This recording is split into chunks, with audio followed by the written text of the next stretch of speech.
pessoal, tudo bem com vocês? Eu sou Rogério Calazans, estou aqui em mais um programa de A a Z, trazendo informações, formação, um debate sobre política, sobre conjuntura local, conjuntura nacional e também muita palavra sobre desenvolvimento humano, sobre crescimento para você.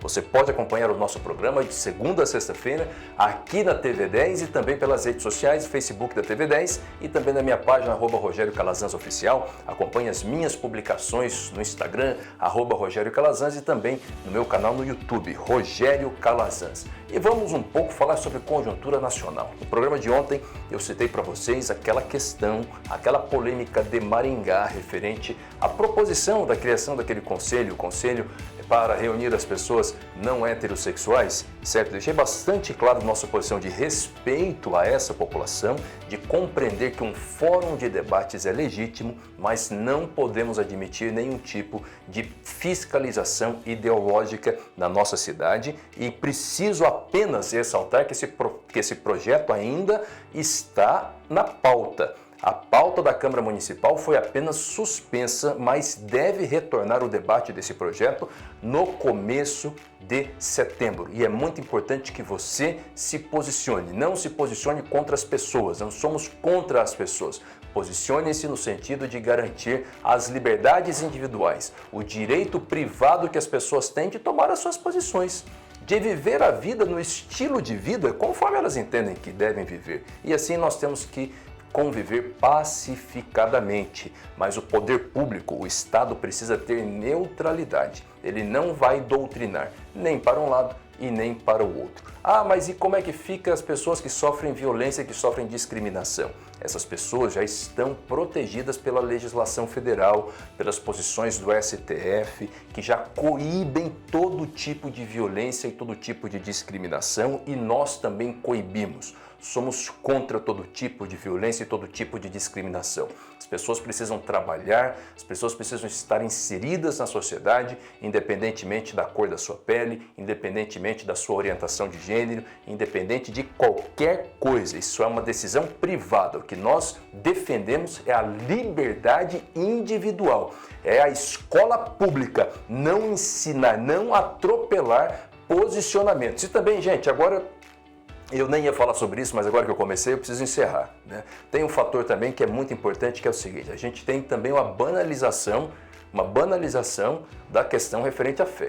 Porque assim, tudo que se diz hoje, sobretudo com relação a ser cristão, existe também um preconceito, certo? Existe um preconceito, existe uma perseguição sim ao posicionamento cristão, sabe? Existe uma ridicularização, o cristão é ridicularizado, o cristão é perseguido nas suas posições, os outros não. Certo? Os outros não. Podem fazer, hoje nós vivemos a ditadura do politicamente correto, não se pode mais fazer uma piada como se fazia há 20, 15 anos atrás, certo? Porque pode ser considerada como uma piada discriminatória, mas quando se trata de descaracterizar a fé cristã, quando se trata de ridicularizar a fé cristã, aí é tratado com banalidade, com normalidade. Haja visto o que aconteceu com aquele programa Porta dos Fundos aí, que praticamente, né, fez um absurdo com a figura de Jesus, e a gente vive isso. Então, convenhamos que isso não é um padrão de democracia, não é um padrão de liberdade, certo? Um padrão de liberdade é suportar a opinião diferente. Nós não construímos democracia obrigando as pessoas a pensarem igual. Nós construímos democracia suportando e respeitando a opinião diferente. Então, eu tenho que ter a condição de sentar do lado de um irmão, independente da sua orientação sexual, da sua identidade de gênero, concordando ou discordando com ele, mas respeitando a opinião dele e ele respeitando a minha. Podemos conviver, a cidade, ela tem espaço para todos, e isso é uma democracia madura, que é o que nós defendemos.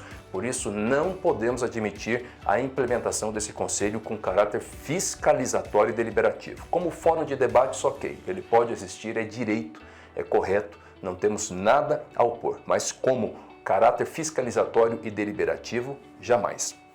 Mas eu queria falar um pouco com vocês também, nessa semana, um pouco mais sobre política, sobre a nossa conjuntura nacional. Nós estamos vivendo aí praticamente uma ditadura de posições no nosso poder judiciário.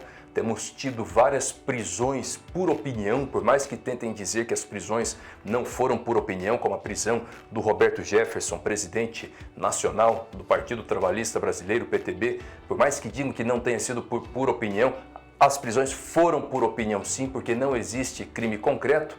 E tem um fator bastante interessante, que é o seguinte: boa parte dessas prisões tem ocorrido por determinação do ministro Alexandre de Moraes. Conforme vocês podem ver aqui, que nós vamos colocar a imagem aqui desse print de uma matéria do site Jus Brasil, do ano de 2019, o ministro, nesse ano, ele foi acusado de ter discutido com a Polícia Federal e ter dado uma carteirada em um aeroporto para não passar pelo detector de metais. Quando ele foi para embarcar em um avião, todas as pessoas precisam passar por detectores de metais. Todas as pessoas passam.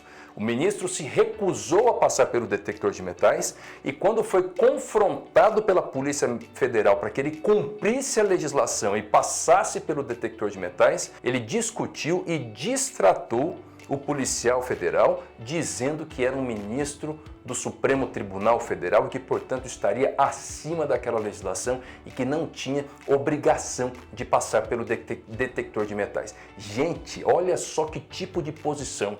Esse é o grande problema que nós estamos vivendo. Nós estamos vivendo o tempo da seletividade, certo? Maquiavel, um escritor, um pensador do Estado moderno e que todo mundo, boa parte das pessoas, aliás, conhece Maquiavel pelo lado mais sombrio das suas escritas, né? Porque o Maquiavel, nós até criamos o termo maquiavélico, essa pessoa maquiavélica, porque o Maquiavel é que defendia aquela ideia de que os fins justificam os meios. Então, se o que eu quero fazer tem uma boa finalidade, é para alcançar um objetivo que é bom, pouco importa o modo como eu faço. Ou seja, ainda que eu use da tirania, ainda que eu use de meios não recomendáveis para alcançar um objetivo que é bom, isso seria justificável segundo Maquiavel. E Maquiavel tem uma frase muito apropriada para esse momento que nós estamos vivendo no Brasil, que é a frase que diz o seguinte: aos amigos os favores, aos inimigos a lei. Isso é seletividade. Quer dizer que para o ministro Alexandre de Moraes a legislação não vale.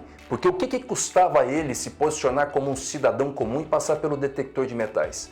Agora as pessoas que estão criticando a posição dele, criticando a posição do Supremo Tribunal Federal dentro dos limites da Constituição, porque a Constituição permite a crítica, ele trata como crime, ele trata como ameaça, ele trata como um crime de Estado, mesmo sem nenhum ato concreto de insubordinação, de criação de um movimento para derrubada do Congresso. Alguém lá fala assim, tem que fechar o Congresso Nacional. Isso é uma fala, isso é uma opinião.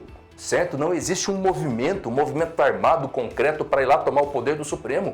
Isso é simplesmente uma opinião que tem sido criminalizada, as pessoas têm sido mandadas para a cadeia. E o grande problema é que esse posicionamento vindo do Supremo Tribunal Federal, ele acaba se refletindo em todas as instâncias. E eu e você, nós podemos em algum momento ter uma demanda judicial onde um magistrado pode se colocar acima da lei e cometer alguma injustiça com base nessa jurisprudência, nesse exemplo de um ministro que sequer pôde se submeter a passar pelo detector de metais porque se considera absolutamente infalível e acima da lei. Isso se chama seletividade e eu quero convocar você a combater a seletividade na sua vida.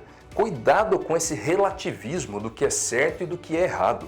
É claro que ser flexível é uma característica positiva. Nós precisamos de flexibilidade. A flexibilidade, ela nos permite enxergar novas oportunidades diante da crise. A flexibilidade, ela nos permite encontrar novos recursos, novos caminhos. Uma pessoa inflexível, ela quebra. Um galho inflexível, quando ele vai para uma posição de tensão, ele quebra. Quem tem flexibilidade se adapta a situações e consegue resolver os seus problemas. A flexibilidade é importante, mas flexibilidade é diferente de relativismo, porque o que é certo, o que é errado.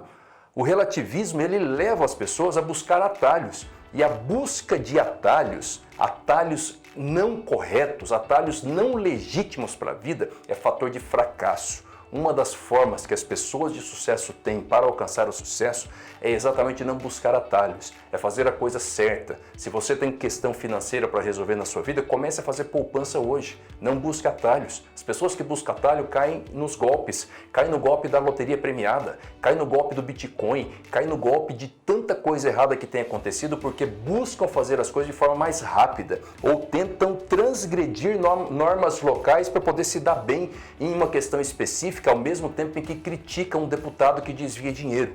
Esse relativismo é um pensamento de fracasso. Não faça isso na sua vida. E Deus te abençoe em nome de Jesus. Um ótimo dia para você. Nos vemos no próximo programa.